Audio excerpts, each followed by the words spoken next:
plantation economy in the Americas. The plantation economy in the Americas was a central element of European colonialism from the 16th through the 19th centuries. It involved the large-scale cultivation of cash crops, such as sugar, tobacco, cotton, and coffee, primarily for export, using enslaved or coerced labor. This economic model reshaped landscapes, societies, and governance structures across the Caribbean, Central and South America, and the southern parts of North America. It created a symbiotic relationship between the economic interests of European empires and the administrative systems put in place to maintain their profits and control over colonized territories. Origins of the plantation system. The roots of the plantation economy can be traced to the Mediterranean and the Atlantic islands, Madeira, the Canaries, São Tomé, where the Portuguese and Spanish had experimented with sugar cultivation and slave labor during the 15th century. With the discovery of the Americas by Christopher Columbus in 1492, European powers saw new possibilities for expanding this model.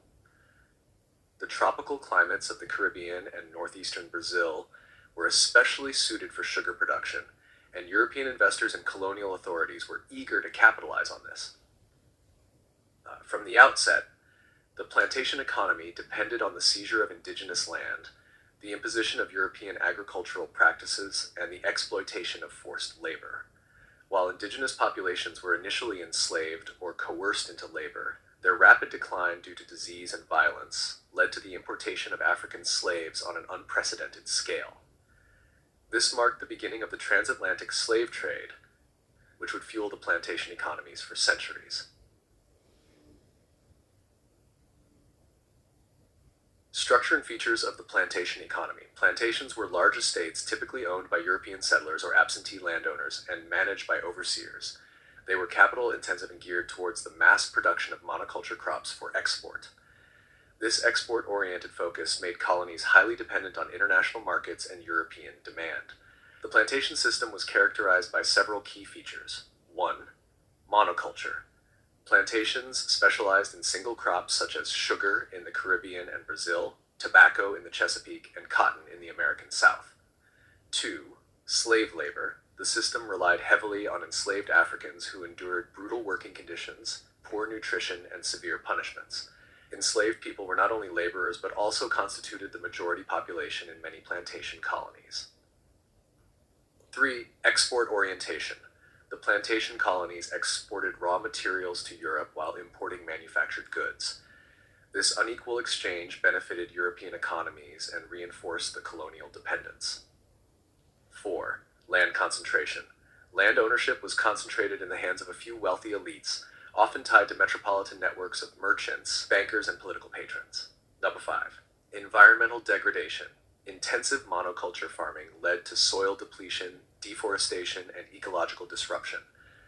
The plantation economy thus generated immense wealth for European powers, but did so through a highly exploitative system that had long-term consequences for social and environmental structures in the Americas. Colonial governance and control. The success of the plantation economy required the support of robust systems of colonial governance. European states established administrative structures to extract resources, maintain order, and protect their economic interests. Colonial governance in plantation regions was often more authoritarian and militarized compared to settler colonies due to the constant threat of slave resistance and the need to control large populations of disenfranchised people. Spanish and Portuguese colonies. In Spanish America, governance was centralized through viceroyalties, such as New Spain, Mexico, and Peru, with appointed viceroys acting on behalf of the Spanish crown.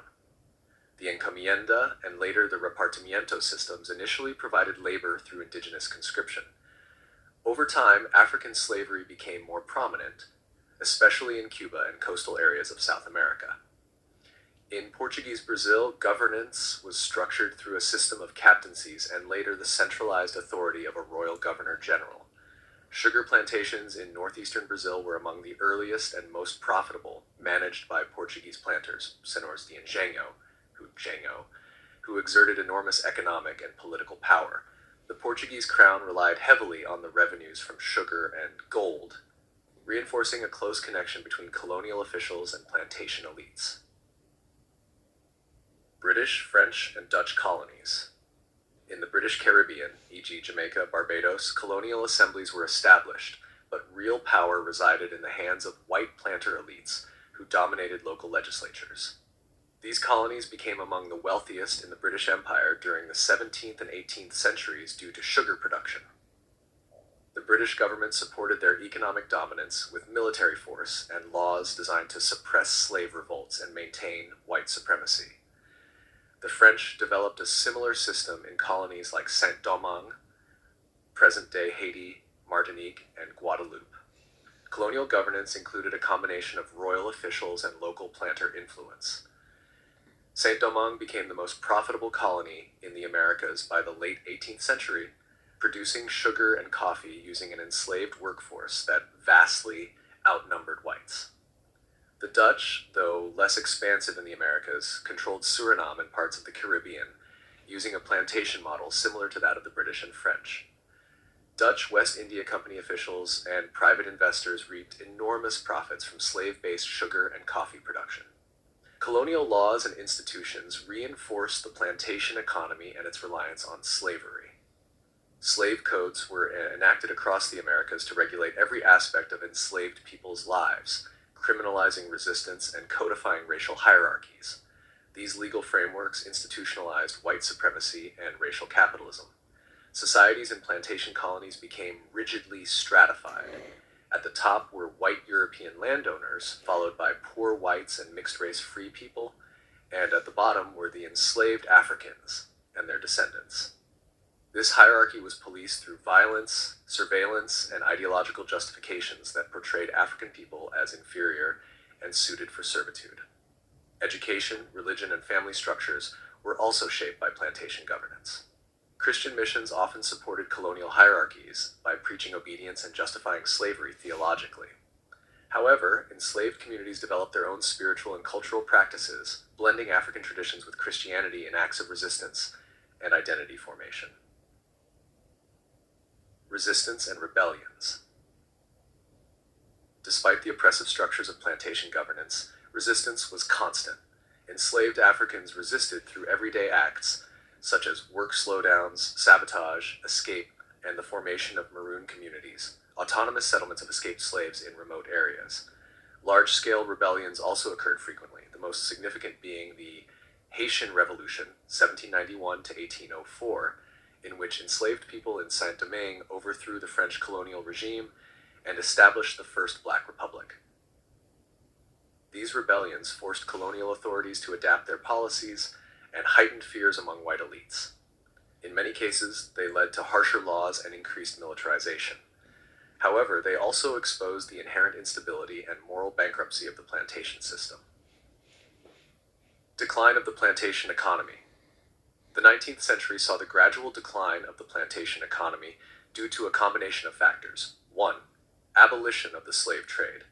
Starting with Britain in 1807, European nations began outlawing the transatlantic slave trade, making it harder to maintain slave labor systems.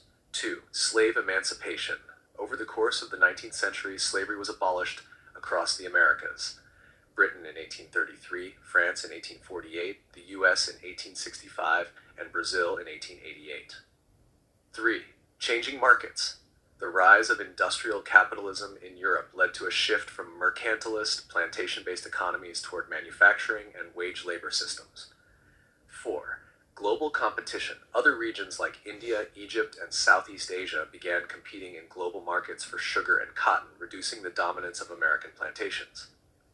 Although plantations persisted in some forms, e.g., sharecropping, indentured labor, the old colonial system based on slavery and monoculture had lost its central place in the world economy. Legacy and impact. The legacy of the plantation economy continues to shape the Americas today. Economically, former plantation regions often remain underdeveloped, with persistent inequality and dependency on exports.